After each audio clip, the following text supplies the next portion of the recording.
Hello, and welcome to the Daily Space for today, Wednesday, September 16th, 2020. I am your host, Annie Wilson, and most Mondays through Fridays, our team will be here putting science into your brain.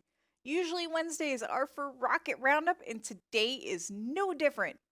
Let's get to it, shall we? So, first up, on September 12th at 3:19 UTC, Astra launched their Rocket 3.1 for the very first time for their very first orbital flight from Pacific Spaceport Complex in Kodiak, Alaska. Astra had defined success for this flight as, quote, achieving a nominal first stage burn, end quote, which would have covered the time from liftoff until separation of the first and second stage. Unfortunately, this was not to be. In a follow up blog post after the launch, Astra said that there was a problem early in the flight where the guidance system appears to have introduced some slight oscillation into the flight, causing the vehicle to drift from its planned trajectory, leading to a command shutdown of the engines by the flight safety system. Stephen Clark of Spaceflight Now reported from a virtual press briefing with Astra officials that the guidance system issue will likely be fixable with a software update. Rocket 3.2 is slated to launch sometime before the end of the year. Reminder, rocket launches are loud!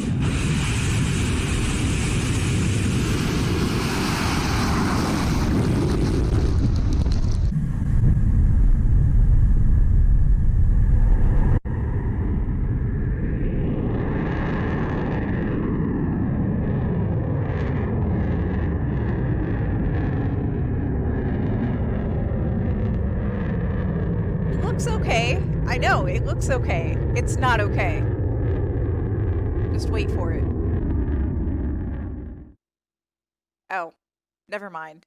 Excuse me, I've watched too many of these launch videos. Anyways, this was the video that Astra had posted in their tweet of the flight. There are many,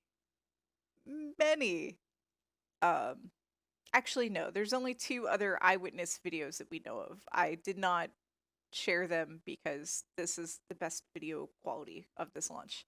Anyways, moving on.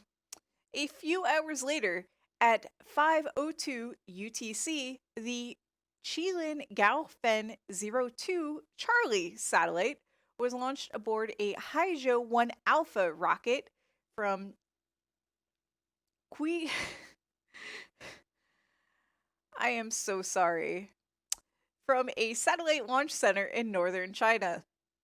The commercial Earth observing satellite never made it to orbit. According to Xinhua News, China's official state-run press agency, the launch center reported abnormal performance during the rocket's flights. No other information has been released by either the launch center or Xinhua News. There is video.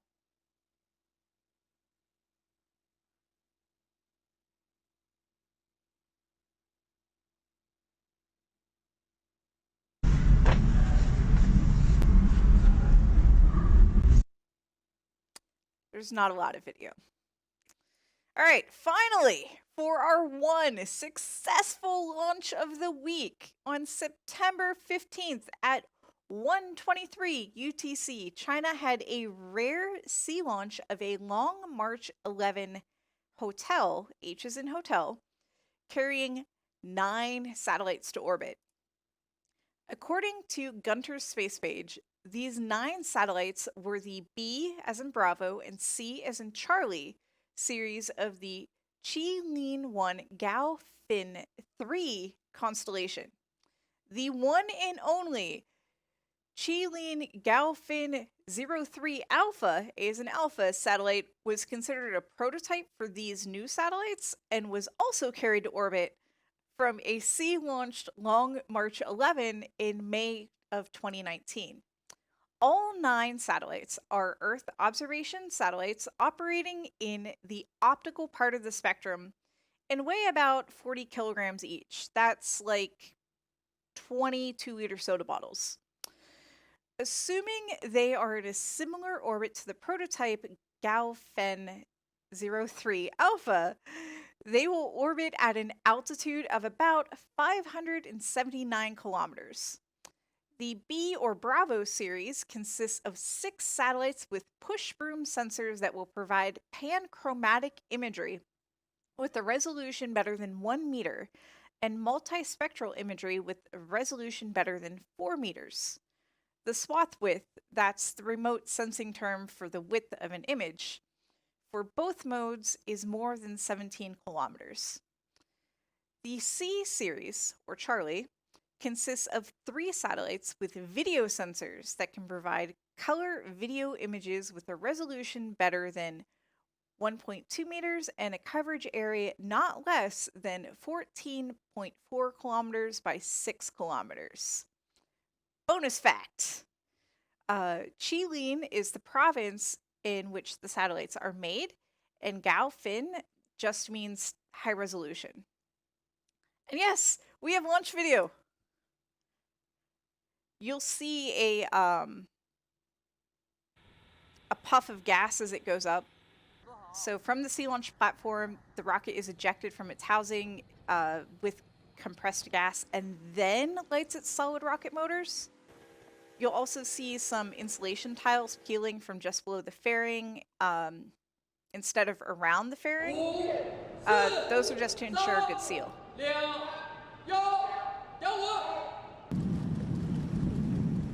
There's the compressed gas, and there's where it fires its motors. It's wild. And it just like hangs in the air for a second before the motors turn on. It's literally so the barge isn't damaged.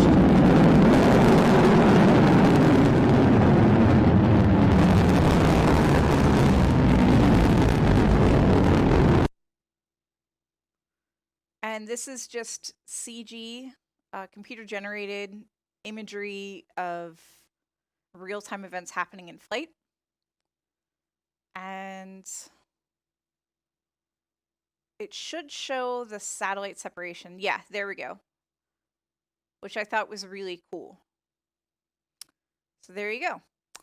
All right, so I mentioned that the Gaofen 03 satellites used push broom sensors. There are a few different types of imaging sensors used on satellites. 2 of them are whisk broom sensors and push broom sensors. Before we talk about the push broom sensors, we need to talk about the whisk broom sensors. Whisk broom sensors have many moving bits, such as rotating mirrors, that scan back and forth across the swath of land being imaged as a satellite passes over it. They capture a series of pixels one at a time using a mirror that scans back and forth. And I'll play that video one more time so you can see it. So here's the satellite from space. Just chilling there, going along its track, doing its business. Come on, satellite, show us your goods. Show us how you do this. Okay, there's the swath, and you can see it capturing essentially bit by bit, or pixel by pixel, of the land that it's passing over. Okay, so that's whisk broom. Now, the Gaofen 03 Bravo satellites, on the other hand, they have the push broom sensors. And that means the sensor consists of an entire row of pixels that all take an image at the same time. A good analogy for how a push broom sensor works is to think of a flatbed scanner. It captures a row of pixels, moves a bit, and captures the next row of pixels until the entire page has been captured. The sensor on the arm of that scanner is actually a push broom sensor. For an airborne or spaceborne push broom sensor, the airplane or satellite is the arm that moves across the face of the Earth with the sensor that captures one row at a time. The video that's playing shows how the Landsat 8 push broom sensor works, which is exactly, or at least really close to the same way that the Gaofen 3 series B or Bravo sensors work. Push broom sensors are used in favor of whisk broom sensors because they have fewer fast-moving parts. Fewer fast-moving parts. There we go. Meaning fewer things to break in space. In the previous video, that was a demonstration of Landsat's 7 whisk broom sensor. That sensor failed because one of those fast-moving bits broke, which means it couldn't image any longer. The successor, Landsat 8, uses a push broom sensor because it's more reliable. And finally, here is a side-by-side comparison of the two types of sensors and how they capture imagery as they pass over a target. This is really good so you can see they don't start at the same time, so it's not really which one's faster. It's more of a, this is how it works. Pixel by pixel versus row by row of pixels. And, all right, to wrap things up, here's a running tally of a few spaceflight statistics for the current year. There are currently 3 toilets in space.